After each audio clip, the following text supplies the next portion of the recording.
Welcome to another episode of our conversation on Giants in Dungeons & Dragons 5th edition. I'm Megan, and joining me for this series is the frighteningly destructive Casey. Oh boy. Oh shit. This episode is going to focus on the variations of Ogres D&D 5th edition that should fill every adventure with dread. So fucking frightening. If you want to hear about the base ogres as well as ogrelons, listen to the previous episode in this series. Yeah, it was a good episode. It was. Recommend. There's a lot of good information there to kind of get your world started on a base of what an ogre is. Blended in with a couple of really fun things. Yep. Get you falling in love, and then this will just, hook you. There's even a love story. There was! But before we get started, I kind of want to ask, as always, ogres are kind of ripe for comedy purposes. So what advice do you have for Dungeon Masters about making ogres scary again? Because we did talk in the last episode about how they're bumbling oafs, and you can play them as either being chaotic stupid, or just being, endearing and you just want to take care of them. You know what I mean? So how do you bring back the fear factor? I have an idea. What's your idea? So ogres can sometimes be brought in when, you're thinking the fight's over, you think that things are going well. Bring an ogre in from the depths of a deep cave, dungeon, wherever, when your party has used up all their items and their spell slots, and they are just looking for their rest spot. Yeah. And then out of the depths, there's a growl, and something's coming for them. Yeah. Yeah, I think we always forget that, yes, ogres can be bumbling oafs, but they are survivalists. Yeah. They are just trying to survive the way other people are, and yet they have to do it on the outskirts. So they're hunters, they're gatherers, they're raiders, they're anything you really want them to be as a DM. So if you decide that you want to make an ogre scary again, there's no reason to say why you can't. Make it loud, make it angry, make it desperate for something. If it's hungry, make it bite at your players. Yes. If it's looking for companions, make it grapple the shit out of them until it kills them by accident. Don't be scared to take its survivalist aspect to it and then just amp it up to 20, and then that'll make an ogre scary. Yep.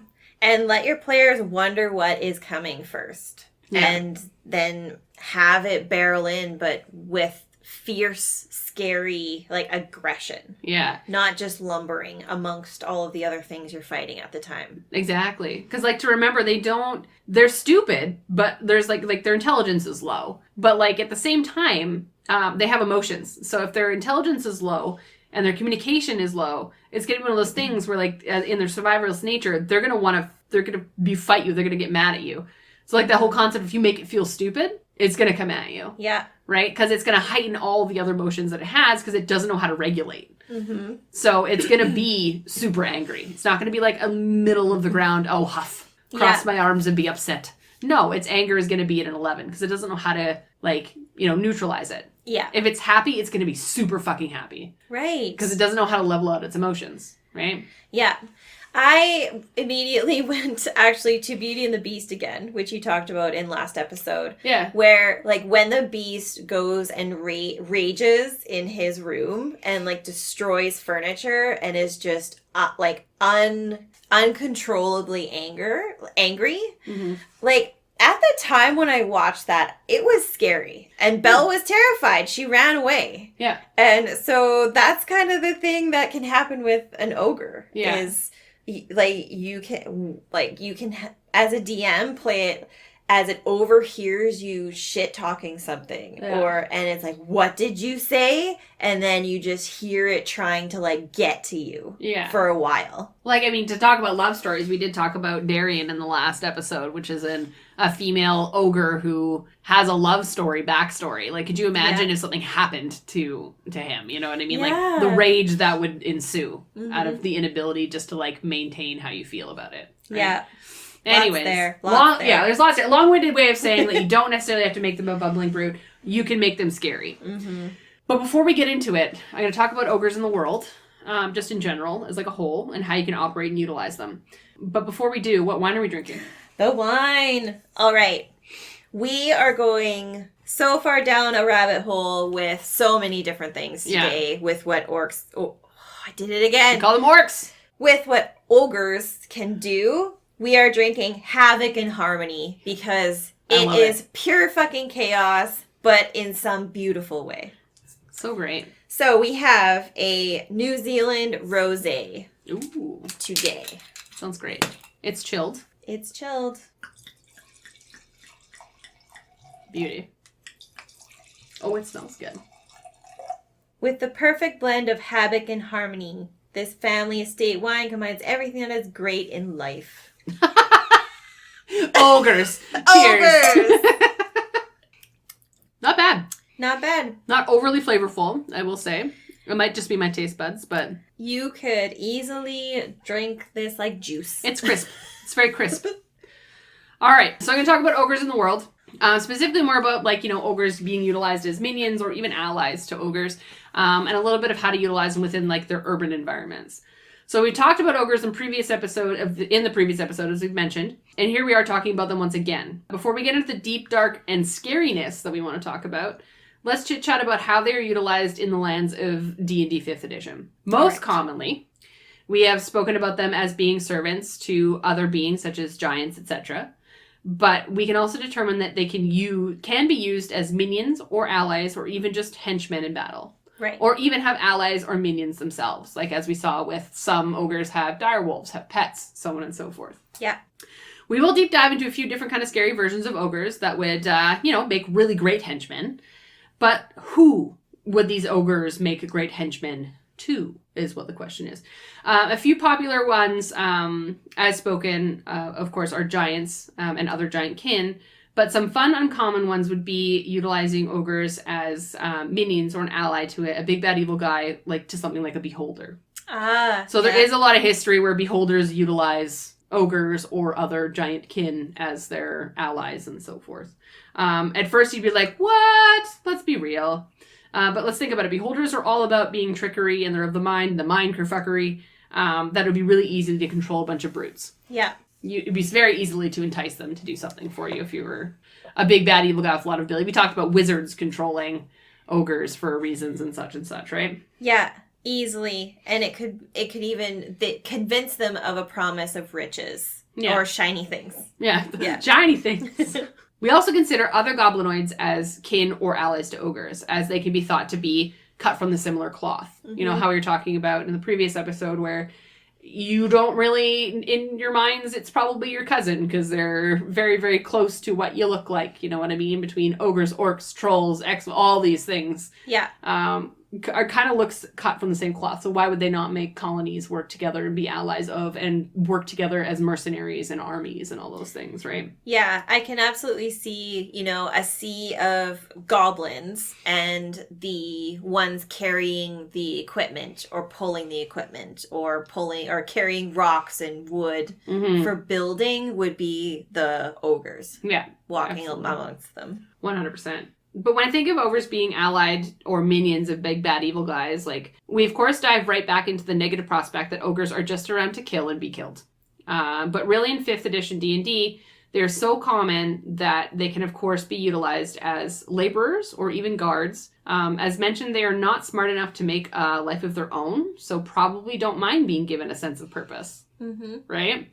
As we discussed in the next few special ogres, let's really kind of consider how they would be utilized in the world, So would we think that they would be used as a laborer? Do we think they would be used as a guard? Do we think they would be used as a henchman? Do we think that they just live on their own? Like, a lot of this is written in the backstory and history of the character itself, like, especially when there's special ones that we really have their own stat block. But when you're a DM, you can kind of take what creativity and liberties you want. Right? So I kind of want us to really, really think hard about that when we're kind of going through a couple of the ones we're going to talk about today. But before we do that, do you think that an ogre is smart enough to know if it is acting unlawful in terms of potentially being used in criminal activity? Interesting question. No. No? No, I don't think so. No. I don't think it cares. Yeah. No, I can agree. Because, they also have low wisdom. If you, look at its original stat block, it's a low wisdom, low charisma, low intelligence, the whole 9 yards. Yeah. Right? I don't even think if you explained to it that it's doing bad.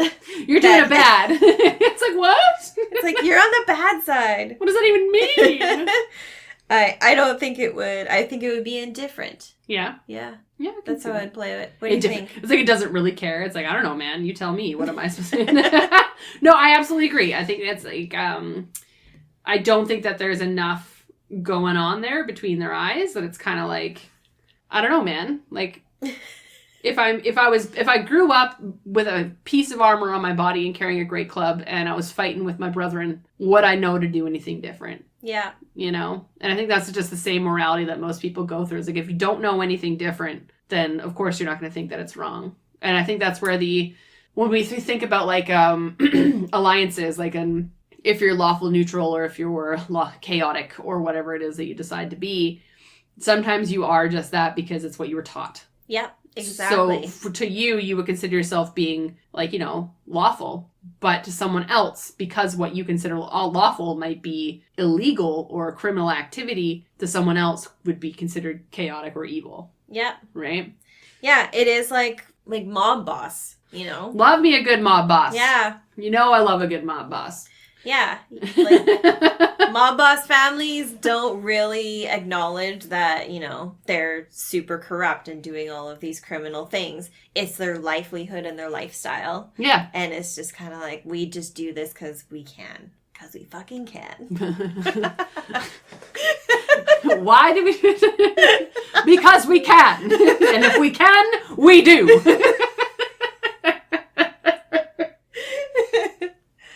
If people get that reference, I'm going to make an ogre mob boss encampment now. Yeah, totally. That's Irish. Yes. Yeah.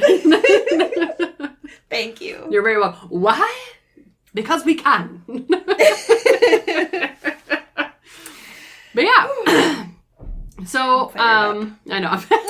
I'm glad you're fired up because we're going to talk about a bunch of scary, scary ogres, I think, today. Yes. Right? A whole slew. I did not know these existed. Plain and simple, and I love them. I feel like we're gonna. I feel like this is the epitome of make it scary, give it a weird weapon. Yes. Give a stupid thing a big giant weapon. Yeah. And see what happens. Invoke fear, then reveal what it has in its hands. Oh, I love it. Absolutely. All right. Okay, so we're kicking it off. We're kicking her off. Oh my goodness. Okay. We're kicking it off with Ogre Battering Ram. Mm-hmm. So there's a story, there's a stat block for this. So this is where your niche and your area of expertise becomes your name. Ogre Battering Ram, it does one thing and one thing very well. Mm-hmm. It carries a very, very large club used to smashing down doors or smashing targets. They essentially are used in battles to break down barriers and then become a barrier to the enemy. Yeah. That is what they do. So when you go into the stat block, I think we're going to have a very consistent baseline for lots of what we talk about today. Yeah. Chaotic evil, large giant in size. This one, the AC is 14 due to ring mail that it wears. Okay. It has a decent pool of HP. We're going to see that pretty consistent, I think, with all of the ogres today at 59. So easily defeatable, but will take a while. Mm-hmm. And a speed of 40 feet. So an adventuring party will be able to beat it, but it can still outpace you. So got to keep that in mind. Yeah. It really only has one thing going for it. It's strength and con. It's below average on most other abilities. They're all like negative modifiers. So, yeah. I don't need to note. We don't need to beat a dead horse on that one. They stupid. They dumb. And so the Ogre Battering Ram is CR4. Mm-hmm. It has Siege Monster ability, which essentially we have seen before in some of the other giants we've talked about, where it does double damage to objects and structures. Mm-hmm. So essentially just goes in destruction of a village, a destruction of a castle, everything that it will just try and break. Yeah. It has essentially 2 attack actions, and that just clearly defines the role. It has bash and block the path.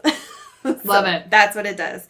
So bash does a decent amount of damage, 2d10 plus 4 damage, and it can push targets 5 feet away if the target is huge or smaller. Block the path Until the start of the ogre's next turn, attack rolls have disadvantage, and it has advantage on opportunity attack rolls that do an extra d10 of damage on a hit.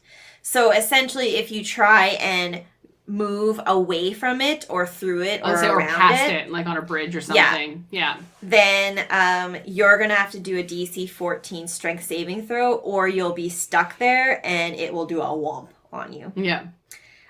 It doesn't apply to teleport, so you can teleport away. That makes sense. One loophole there. I like how they have to write that in because some asshole at the table definitely challenged it. Someone went, well, what if I teleport? It's like, Kevin! Fine. Yes. Fuck, you can teleport away. So that's essentially what you can find in Mordenkainen's Tome of Foes. Yeah. And there is a bit of differences in Mordenkainen Presents Monsters of the Multiverse book. Yeah. So the AC is lowered from 14 to 11. Wow. So they take away the chainmail and increase the HP. So it's essentially easier to hit, but you have to hit it more times. Take you more time, yeah. They gave it multi-attack with bash only. So it kind of makes sense. Yeah. And then they moved Block the Path to be a reaction and changed its features a little bit. So now when a creature enters its reach, which is just 5 feet, as a reaction, the ogre can make a bash attack, and if it hits, the creature's speed is reduced to 0. So instead of having like all those disadvantages and advantages, it's essentially if you move up to it or try and move around it, it's going to try and block your path. Yeah. So it kind of takes away that additional damage as a opportunity attack. Okay. But I don't know. I feel like I don't mind these changes. I think it makes a little bit more sense for block the path to be a reaction. Yeah, because someone has to actively be doing something through you instead of you using it as a... And it almost seems overpowered to do it the other way, because then if you use that as your ability, as your turn as a DM, anyone who tries to pass you will take the repercussions of it. Right. As opposed to it being like, oh, someone's trying to pass me, you can use it as a reaction anytime. Yeah. Because then... And then you're done. Yeah, because then in the old way, if you don't basically turn that ability on for your round, then people could just pass you, no problem. Right. Like, all of them could, in one turn, just pass you. Yeah. Without any issue. Unless you as the DM knew, okay, they're going to all try and pass me in this turn. I'm going to use it, kind of thing. Right. Whereas if you do it the other way, it's a little bit more balanced because it can be used at any time, but only once per round. So maybe the barbarian doesn't get through, but the mage does. And then the next round, the barbarian gets through, but the bard doesn't. Right? So it's like you can actually cycle through and it takes a little bit more time. I think there's a little more balance to it with that. Yeah, I kind of agree on that. It's, let's see, too. And it does make sense, I feel like, because it's a large giant and it only has one move, to make it multi-attack with bash. I can just see, okay, if it's a battering ram, it's trying to break down a door. It's swinging. It's swinging. Like, give it 2 bashes. Yeah. Like, throw down. That makes sense. Yeah. So, yeah, I'm not upset by any of these changes. They're pretty subtle, but they actually make sense. Yeah, exactly. In the discussion around the table and how we would mod this, it's like, let's improve this a little bit. I would have been like, I concur. Yeah, that sounds great. Yes, absolutely. Works for me. Everyone in favor say aye, because this is aye. Yes, I. Indeed. It is fine. And I don't know, I also can see, in combat, or if your home or your castle is under siege, and you see a row of, say, 10 of Ogre Battering Ram coming at your castle, it's going to be scary. Yeah. It's going to be intimidating. You're going to be like, oh, shit. Like, we're fucked. Yeah, because the CR is only CR 4, right? Yeah. So you're looking at this depending on the size of your party, tier 1 or tier 2. So they're not as scary when they're just on their own. But imagine them on a battlefield. Yeah. Right? And I think that's the balance people are going to forget, is that, oh, they seem so weak and blah, blah, blah, blah, blah. Yeah, but that's because they're probably supposed to be surrounded by 5 or 6 of them on a battlefield. Yeah. Right? And they are a shield and like they are going to impede you penetrating into the fray, and they're going to sorry, I made a face in case that he said penetrating and it made her laugh. I'm sorry. I was like, I get it, indeed. I heard it too. Indeed. And if I also think of just like the Battle of Minas Tirith when, you know, the humans and like Gandalf are standing behind the door and the battering ram is smashing and everybody's like, we're dying. Like we're dying when this opens because we cannot beat this. And it's that banging, that heavy bang on the door. And that's their purpose. Yeah. Like they will die smashing down the wall and blocking you.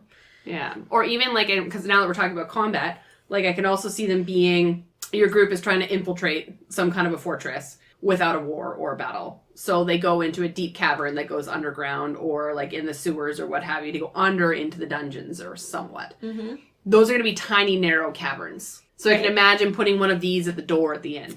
Yeah. You know, there's only one, but you're in a very small space. Yeah. That it can hit you multiple times and you can't necessarily pass it. Nope. Right? Yeah, like it's carrying basically like a club, but it's this giant thing. Yeah. So it's not just carrying any sort of regular weapon as well. No. Yeah. Big scary weapon, but still a giant ogre. You know what I mean? Yeah. So, and I do like the idea that, it has a lower AC, so it's a little bit easier to hit. Because again, you're probably fighting these at a lower tier. Kind of makes sense to make it a little bit easier, but give it a good health pool so it takes them some time. And that time will make strategizing against it a little bit easier or a little bit harder. If your team kind of figures out that passing through it, is going to suck, but send your barbarian first. That will take the attack of opportunity, and then everyone else can like file in behind. Yeah. Right? So, I don't know. I feel like it adds a lot of good inspiration for combat and how to utilize them in that area. Yeah, and strategy. Yeah. For role-playing, though, for these guys, would you play them as like a raging brute or more of a get-off-my-lawn brute? I would play it more like it's upholding its job. Yeah. And so it's like... oh my god, you can't pass me. No, because they're going to kill me if you get past me. Like, absolutely not. Yes. Yeah. So it's like making it as big, like it is standing. It's like, you're going to have to kill me. Yeah. I'm here for one job and one job only. Yes. So yeah, no, I fucking love it. That's fucking hilarious. Yes. And they speak common and giant. I think I forgot to mention that. And they have dark vision, which makes sense. Of course. I think all ogres at this point are going to have that. Yeah, so, I think that's a given. But yes, so you can talk to it. But again, it's got one purpose, one goal. If it's been told, do not let anyone through this door, it will die stopping you. Oh my god, and I feel like if you get past it without killing it and you close the door behind you and you just hear it sobbing and crying. Oh, they're going to kill me. Yeah, they're going to be so mad. It's going to be so sad. We gotta love it. It's so good. Yeah, pretty cool. Cool. I like it. A good variation, I would say. I like it too. All right, so I have Ogre of the Chain Brute. I'm going to top up your wine. Top me up, barkeep. Absolutely. All right, so the Chain Brute is basically your classic ogre, of course, that carries around a giant spiky chain. How surprising, Kelsey Breeze. I feel like that's going to be a theme for the ones that we're talking about today. And I remember I said, how to make an ogre scary, give it a weird weapon. Yeah. So the chain is so large that it is a two-handed weapon that the ogre wields. In battle, it strategically either uses a sweeping attack or a knock its opponents away a sweeping attack that will knock its opponents away, or it just like full-on bashes you with the chain. Like an overhead over swing, the head, like, fucking whoomp. Like battering, like just like a eat chain kind of attack. They are considered to be a large giant and are chaotic evil. They have a hide armor, which brings them to only an AC of 11. They have, of course, a natural stride of 40 feet. As per classic ogres, they excel in strength and con and are stupid. Like other ogres, they can use their fists to fight should they drop their chain. So, of course, they have the ability to use their fisticuffs if they need to. However, if you are hit by the chain, as mentioned, it's either a sweep or what I'm going to call a bop. A bop. Yeah. If you are swept, it is a 10-foot reach, and all creatures in range all around it. 10 foot. 10 foot in a circular motion Like it gave you another hand motion of like a lasso. Yeah, so there you go. Yeah. Any creature in range, again, 10 feet, it's big range, does a DC 14 Dex save. If you fail, you are knocked prone along with an average of 8 damage. Okay. If you save, it's still halved and it's still half damage and you are not knocked prone. But I feel like, I feel like anyone who's going to close range fight you, the only ones that are going to be able to like save against that, like strongly, are going to be like your rogues and shit. Right. Like your barbarians who are strength and con, probably they're just not. Gonna take it. Yeah. They're just gonna take it like to the champ. chin. So their CR is 3. So again, lower tiered. So like, you know, like 8 damage is still pretty big to your barbarian that might only have, you know, less than 100 HP. 5 or 6 of these and you're pretty damaged, right? And if you're bopped, it is still a 10-foot range, of course, on a single target. But it's a +6 to hit, which again, a lower tier is pretty hefty, with an average of 13 damage. But you will also have to make a DC 14 con save or be knocked unconscious for 1 minute. Oh. Which, shall I remind you, in D&D, is like 10 fucking rounds. Yeah. So here's the fun part about it, though. The ogre can continue to hit you if it wants to, obviously, while you're knocked unconscious. And the only way you can repeat the save is if it hits you and you take damage. Or if anyone hits you. So every time, if you are knocked unconscious, the only way to re-roll the save to become out of consciousness is for someone to like knock the sense back into you, is kind of how I'm imagining it. Yes. So either it's the ogre hits you again by a sweeping motion and your body happens to be there, and then you get to re-roll the save and you get knocked back into consciousness. Or your barbarian friend is smart enough to kick you in the head, unarmed attack, punch you in the face for 1d4 damage, and you get to re-roll your save. Yeah, and most parties will never do that. They'll just wait for, like, the cleric to try and do something. Heal you, or whatever. Yeah. But, like, being knocked unconscious is not... I don't think healing brings you back from being knocked unconscious. Right. I think, like, in my mind anyways, as a DM, how I would play it, is it's not... Healing can't do that. You're unconscious because you're... Not because your hit points are low, but because you've got your noodle knocked. Yes. Right. So someone would go up, yeah, you are correct. So someone would come up and do a medicine check to try and, like, fix it or do something. And be like, oh, they're knocked unconscious, slap them awake. Yeah. Like, all you gotta do is slap them across the face. Yeah. And it's like, okay, I slap them across the face, unarmed attack, 1d4 damage, plus your proficiency, phenomenal, maybe 4 or 5 damage, re-roll your save, but it would suck if you did not save again. Yeah. And then you just have this one person, like, on the floor slapping the shit out of you trying to wake you up. Yeah. Or that person's there, and then it's the ogre's turn, and then you both get swept. Ugh. And then it's like, Jesus Christ, I'm trying to save you! Wake up! Like, you start shaking them out, like, uncontrollably. Oh, interesting. Yeah. That's some cool shit. But that is them. That is what they are. But yeah, so I enjoy the fact that, like, you get knocked unconscious and it becomes a big kerfuffle trying to get you to be alive again. Is there any other combat inspirations that you have from hearing about these folks? Well, and it's like the clear the room type thing. Like it's giving an ogre an AoE effect kind of thing. Yeah. Because it could, like, if it's surrounded, it could hit everyone in your party potentially. Yeah. With the sweep. So they don't really get that opportunity very often. Yeah. So that's kind of cool. So we table rule no matter what campaign we're playing in that we don't do flanking. Right. So there are groups that do flanking, where being on one side of, like, you know, flanking one side of each side of the creature, you get advantage on your attacks because you as a group are tactics flanking. In our D&D campaigns, we don't play with that rule. Mostly because we know that there are characters and playable, like, classes that offer that ability, so why give it to everybody? You're not special, right?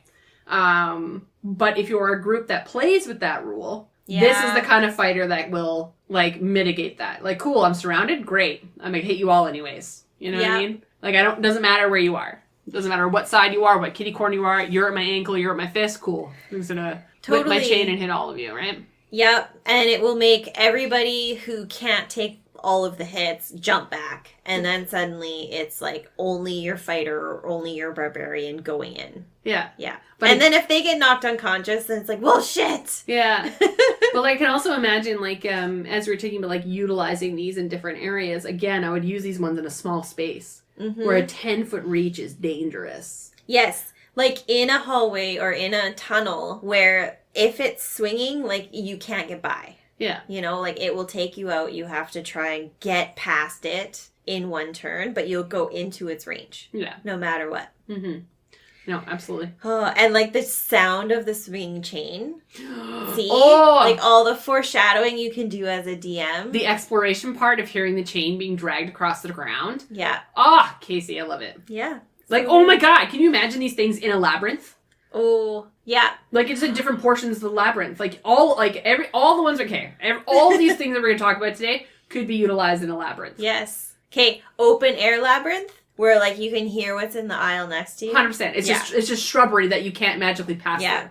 But you hear, a creature walking and dragging something. Yes. Or the chain of like whirling around. Yeah, and you can see it you can see it above the hedges moving around. Yeah.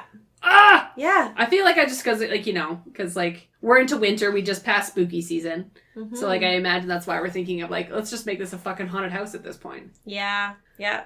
That would be so amazing. So good. Anyways, I digress. That's that one. What do we got next? Next up is the Ogre Howdah. Sorry, say that one more time. The Ogre Howdah. How you doing? Yeah. Sorry. Go again. This is when Adam takes his glasses off and rubs his eyes. 100%. The Ogre Howdah. These are essentially mounts for multiple creatures. So like we talked about, other creatures using it as an ally, but then as essentially like a mount. Yeah. It's really cool. So they essentially have a wooden platform strapped to its back, and it was designed by hobgoblins. Oh god. And it can hold 4 small humanoids on the back.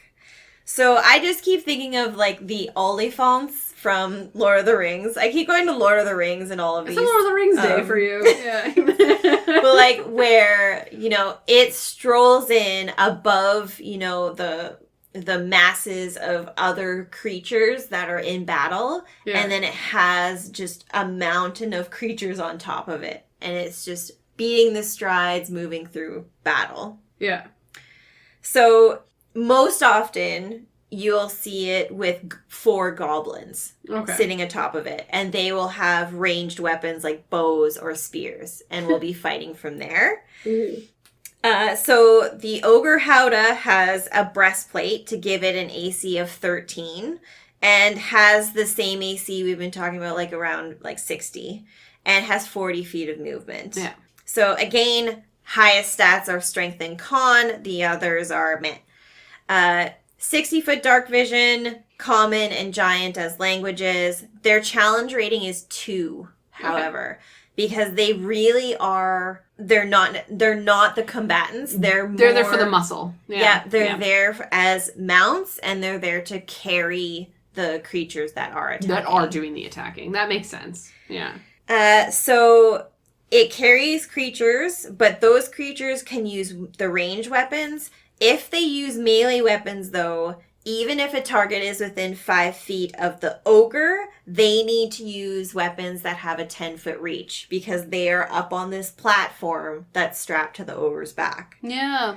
So that's kind of an interesting thing. So you'll see, like, they'll have spears or something like that if they're trying to do a melee attack from atop this ogre. Those creatures will have 3/4 cover against attacks and effects due to the fort that's around this platform. So they'll be able to duck down. Like, it'll be harder to hit them because they'll have this, like, cover and they're up above everything else. It can defend itself and make attacks. It carries a mace, so it will do 2d6 plus 4 bludgeoning damage. But I honestly don't think it will unless it's directly under attack. Its job is to move forward in attack, and it's the creatures on its platform that are actually doing all of the melee attacking and ranged attacking. Mm-hmm. So interesting. Yeah. I feel like, again, it's one of those things that players might not expect. Yeah. They might see the lumbering ogre coming and see there's something on its back, and then realize there's 4 creatures that are going to attack from it, Yeah. let alone itself if it wants to. Mm-hmm. So, interesting. There's a few differences in Mordenkainen's presents Monsters of the Multiverse. Wow, that's such a mouthful. It's a mouthful, yeah. Thanks. MPMM. MPMM. So I'll highlight those because I actually think it wouldn't change the way I play it, but they are notable. Okay. So they have switched out the mace for a shield. So it increases the AC from 13 to 15, mm-hmm. but the hit point stays the same. Okay. So I think it really emphasizes that this is a mount, essentially. Like, that's its job. It's not a combatant. Yeah, it's really taking the strength and the bolstering out of it, right? Yeah. Yeah. And then it just swaps the mace with its ability to do a fist attack, which mm-hmm. you have talked about as well.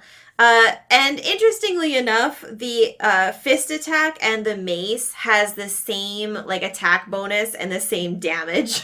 So actually doesn't change what its attack abilities by not having the mace anymore. And then it has the shield.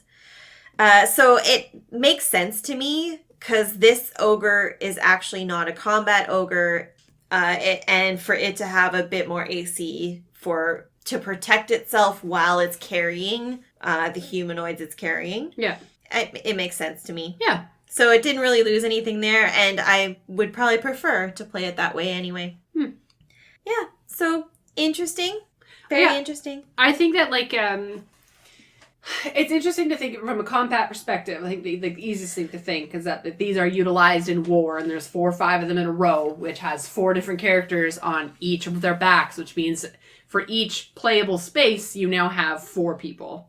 Yeah. So as a DM, if you want to make something a little bit more tough and scary, again, give it a scary weapon. The scary weapon is you're now fighting 5 things instead of 1. Yeah. In the same amount of space. Yeah. Basically. And I think you as a DM could get creative with what you put on its back. Yes. They have to be is small. Yeah. Yeah. So you could do this with kobolds. You could do this with like mm-hmm. any other small base kind of creature that you would put into battle or would have a reason to go into battle. They convince these ogres to come out and do their thing, right? Yeah, exactly. Gnomes as well. Like, depending on the terrain you're in, mm-hmm. you could switch out what's on top. 100%. Yeah. Yeah. Hey, yo! Yay! I feel like we're back now. I feel like we took a break from all the dick jokes and the sex jokes, and then We did. Now we're just slipping it in. Hey, yo! Oh, but we're not done, are we, Megan? No, I mean, we never are we? There's multiple rounds to go. Yeah, we'll talk a little bit more about how many of those. So I like the next one we're going to talk about, which I feel is very thematic to what we just spoke about, is called the bolt launcher. Launch them bolts. Launch them bolts. So the bolt launcher is an ogre that carries a giant crossbow. Again, make it scarier, give it a weird weapon. So if you're afraid to get close to an ogre because it's scary and its strength, let's give it a ranged ability. Yeah. It's like, scratch all that, but wait, there's more. That javelin you thought was scary, here's a giant crossbow for you. So the imagery here is that the bolts for this weapon are so large that they can only carry about 6 pieces of ammunition at one time. As a large creature. However, if they run out, they're known to uproot tree trunks to launch instead. Wow. So they can literally just, like, load this sucker up with whatever the fuck they find. Like, yeah. Like, I'm thinking, like, fence posts, or they'll just start ripping down beams of houses, or, like, you know what I mean? And just, like, shove it in their machine and just, like, launch her off, you know? Yeah. There's no stopping it. No stopping it. They're considered a large giant, of course, that are chaotic evil. They do wear hide armor, but still only bolsters them to an AC of 13, which I think is a little bit higher than the average we've been talking about recently.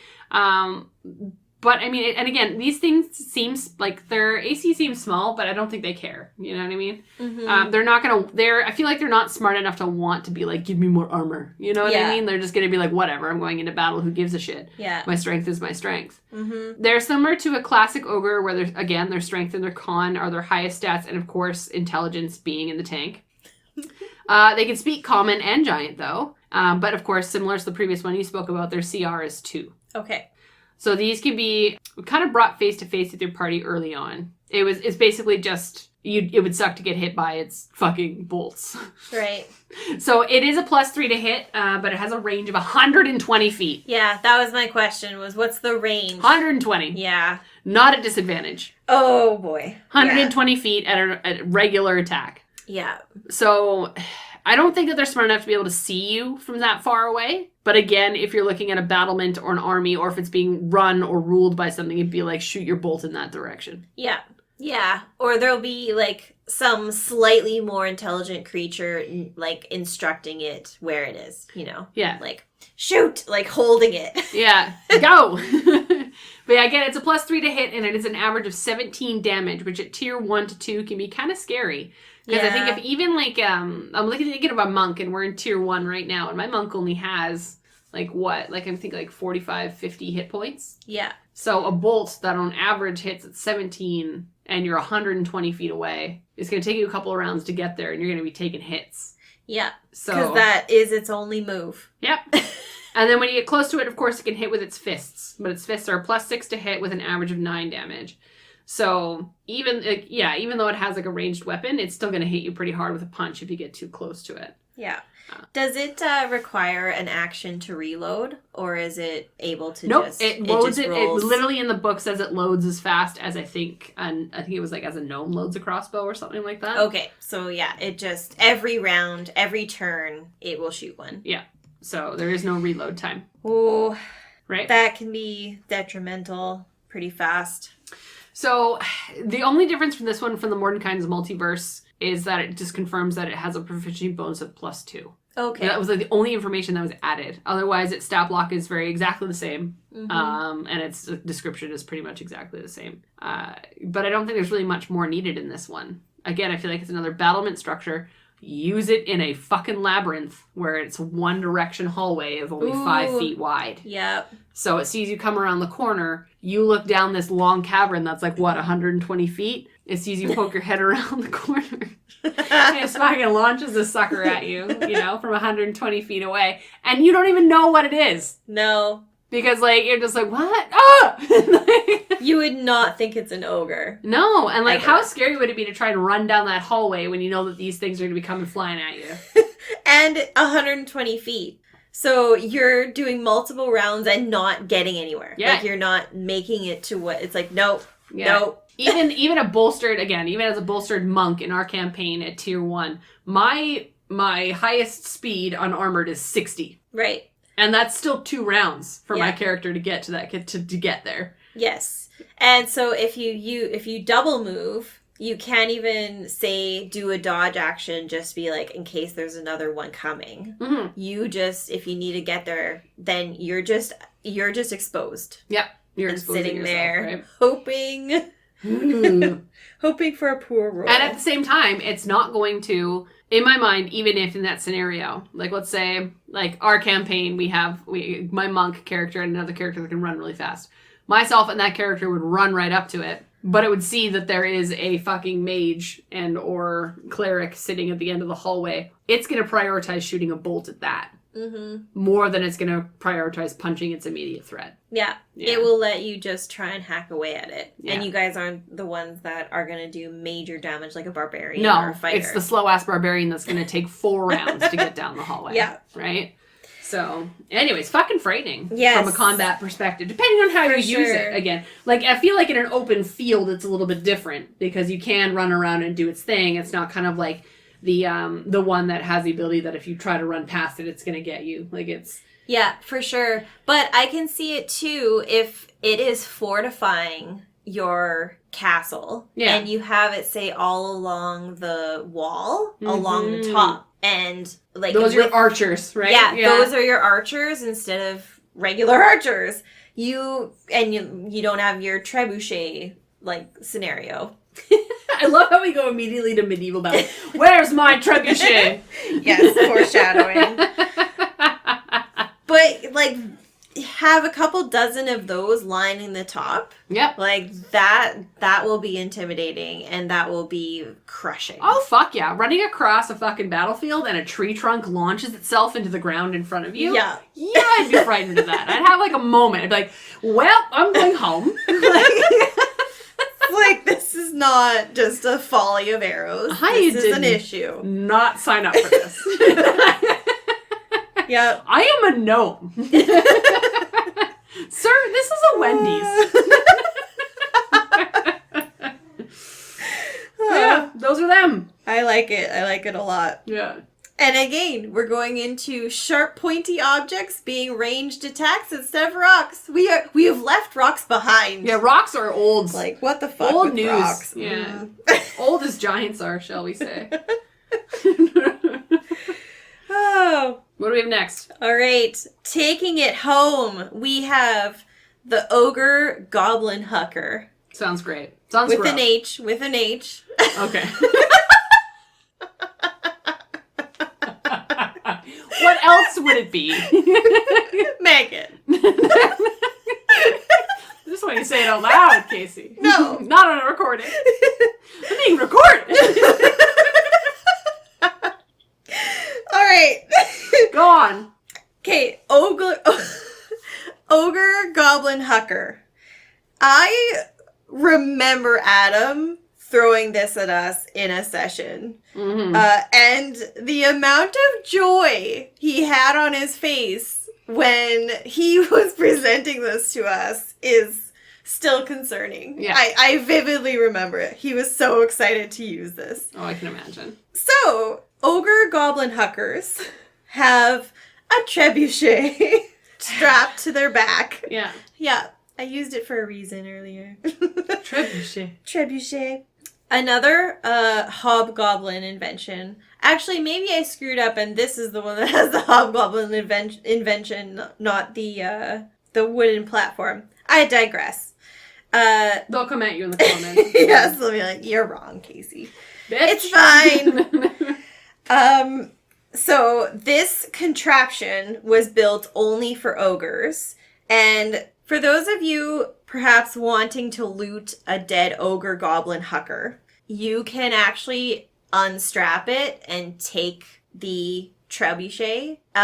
You must be a large size creature, but you can then wield it and don it. Okay, in our current campaign, are you considered a large? No. Because you're I'm a Loxodon. So you could like magically make you a large size. That's or true. if you had a large size creature in your party, you could then don this. It would take you 10 minutes to put it on. Fair. But it can be switched. Yeah. So there's the sling in the trebuchet that can hurl rocks. Yeah. Vats of flaming oil, as you do in combat. Mm-hmm. But it's actually designed to hurl goblins wearing spiked helmets. Oh my god. Yes.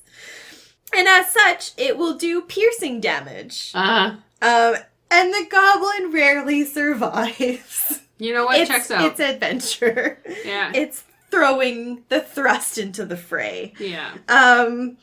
So, nonetheless, the goblins that are tasked with going into the Ogre Goblin Hucker line up with their spiked helmets on. Mm-hmm. And, willingly prepare for their launch into nothingness. I really, again, I'm just stuck on Lord of the Rings, but I feel like this should have been a thing somehow in the storyline. Just, they had trebuchets, they did do orcs, but, orc trolls. They had goblins, it's like, it was there. So, there was a thing in the Labyrinth, weirdly enough, because I was talking about Labyrinthi? I have no idea. Labyrinths. Anyways, at the very end when they get to the castle, the battle that happens to get into the castle, they don't have, these ogres that have the catapult on their back that shoots goblins with spiked helmets, but they have trebuchets that shoot goblins with spiked helmets on them. Oh my gosh. Okay. That's all I could think of, was that they would load them up with, like, these, like, actual living beings. Yeah. That would be yeeted into battle. Yeah. You know? Like, they weren't on the backs of ogres like we're talking about here, but, like, I think that's fucking hilarious. Yeah. That's all I could think about. So, yes, you're you're in Lord of the Rings world in this episode. Totally. I am in Goblin King Labyrinth world right now. So, I love this for us. Yeah. It's so good. So, just, again, as fodder, thinking goblins, they're just goblins. There's hundreds of them. You know, the morality side of this, it's like, you're ammo at this point. Oh my god, they probably wouldn't even know that they're ammo. They just go in with spiked helmets. Yeah, they're just handed a spiked helmet. It's like, put this on, go in this line. Yeah, and then it's just an ogre picking these things up, putting in his trebuchet and launching them. Yeah, and it gets even better because the ogre has to use the loading as an action, and it actually can't reach to fill it, so it will just tell the goblin, climb up and get it. So, like, get in! Do you have to make a persuasion check for that at all? You could. Yeah. So if they're willing, they will just scamp on up and hop in the bucket. I'm just going to scooch on in here. It's going to be a good time. And then the next round, the ogre as an action will just boop. Yeet. And away we go. Yeah. Fuck. So, yeah. If we get into the stats of this, again, the range at not disadvantage is 150 feet. Fuck yeah. And 600 feet. Like for the disadvantage. At disadvantage. That's crazy. So, again, you will experience the whomp of a pierced helmet before you even realize what's going on. 100%, yeah. So if you don't use a goblin with a spiked helmet on and just some other object, it's 2d4 bludgeoning damage, but it's 4d4 piercing damage with a goblin with a spiked helmet. Yeah. Unfortunately, regardless if it's a hit or a miss, the goblin will take 1d6 bludgeoning damage per 10 feet it travels. So she did. So, yeah, it's a squish scenario. Yeah, it's a, suicide mission. It is, absolutely. Yeah. Yeah. They do say that the max damage is 20d6. It's like, okay, once we get past that, like, just don't. I love it. I love it so much. Yes. So good. And I can totally understand why, if this works into your campaign, the moment it's gonna come up is just like, yes. Again, I'm just imagining, like, you suddenly having a dead goblin in a spiked helmet land beside you. And you're like, where the fuck did that come from? Or, like, you put up your shield, and then you hear the whack, and then you've just got, like, the remnants of a dead goblin hanging off your shield with a spiked helmet stuck in it. Yeah, and as, like, a DM, you can use an NPC to play that out. Right? Ooh. Like, let's say, so you don't have to have your party get hit by it. Yeah. But you have, like, maybe you're traveling with someone that's carrying a shield, sword and shield with them, right? And then all of a sudden, like, you're walking into the field of battle or just, like, through the forest, and all of a sudden, like, watch out! And they throw their shield up, and a spiked helmeted goblin gets lodged into your NPC's shield, and you're like, fuck? Question mark? Like, yeah. Yeah. Or, like, in a shield wall scenario. We gotta go back to Vikings. Oh my god, we gotta go back Tribute to Vikings way back when. How do we not? Just shield wall, you're thinking it's gonna be just a volley of arrows, you know that sound. You know the sound when it hits your shield, and then it's like wonk wonk wonk. It's just like all these weird sounds. You're like, doesn't sound right. And then you look and it's like carnage. It's like, what the fuck? Like he said that like it was a musical. Carnage! Oh my goodness. Holy shit. So good. Oh my god, or like you're in your shield wall, and then the spiked helmet goblin hits the shield, but then a pool of blood is on the ground. Oh, yes. And then your cleric's like, oh my god, are you hurt? Yes. And then you'd be like, no, that's not mine. It's like, I don't know where that's from. Yeah. Totally. Yeah, a very clever and interesting thing. And it's actually, I will mention it's in Storm King's Thunder, is where you'll find more info on this and the particulars where you might encounter it. Yeah. But you gotta use this elsewhere. You can throw it in anywhere. You can make it up. It's fine. Again, ogre, like we've talked so many at length that ogres are so versatile, so common in every form of culture within D&D that you can use them anywhere. I think that what we're trying to determine today is how to make them scarier. Is give them a weird fucking weapon. Yeah. Right? But yeah, before we wrap up, any final thoughts on these 4? Which one's your favorite? On these 5, actually. It's hard to beat a Goblin Hucker. You know what? I think we landed on a strong note. Yeah. Like, Goblin Hucker is pretty hard to, like, you know? Like, live ammunition. Yeah. Yeah. It's pretty great. Yeah, no, I'm pretty stoked about that one. But I mean, from a role-playing standpoint, I feel like the funnest one to play would be, which one was the one that was carrying the 4? The Howdah? Oh, yeah, the Howdah. Yeah. I can imagine, like, the role-playing aspect of that. I was like, this is just my job. You know? Like, your DM just like, I don't really want to do this, but this is just my job. So that is the character that your team would fall in love with. Yeah. And want to rescue from these 4 things that it's carrying on its back. And at the end, it's not dead.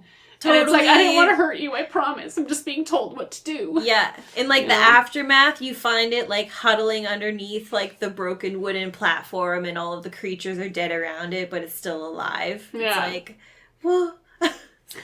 Yeah, this is how you get ogres on your teams, guys. Yeah. As players, talk to your ogres, perhaps, maybe. Yes. Oh, my goodness. Yeah, love it. All right, well, that's all for this very giant winter special episode on the ogre variants of the 5th edition of Dungeons & Dragons.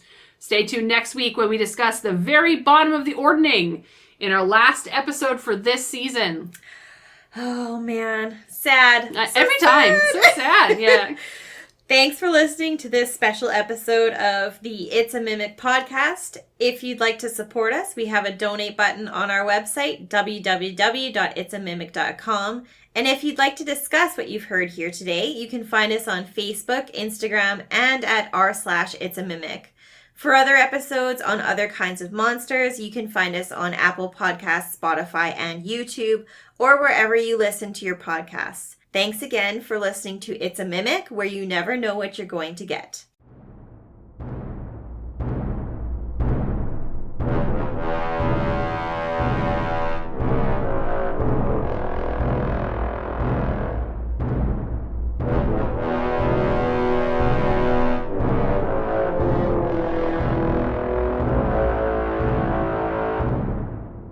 This episode is going to focus on the variations of ogres in D&D 5th edition. That should... Fuck. Yeah.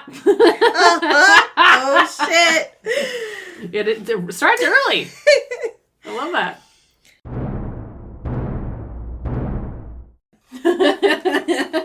I'm okay with the underperformance, you know? Mm-hmm. Works for me.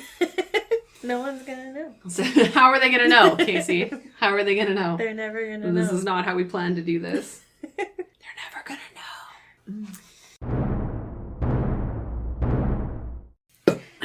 Boom. Take that.